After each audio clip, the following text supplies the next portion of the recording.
Hey folks, this is Ranger Pete.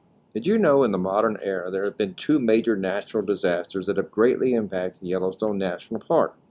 One being the 1988 forest fires that devastated over a third of the park, and the other was the 1959 Hebgen Lake earthquake. Now it's true Yellowstone experiences around 1,000 to 3,000 earthquakes per year, but most are so slight that visitors never feel them or hear them.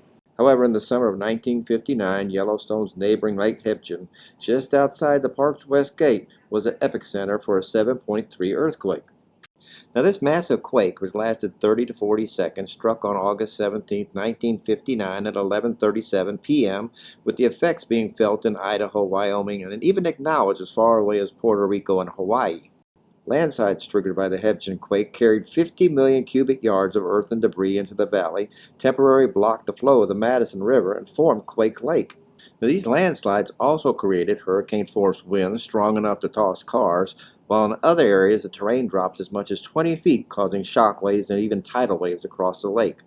Now here's a sad fact. In Yellowstone Park, the earthquake damaged the Mammoth Hospital, portions of Old Faithful Inn, area roadways, and as well as affected thermal plumbing, which caused new geysers to spring up and others to cease.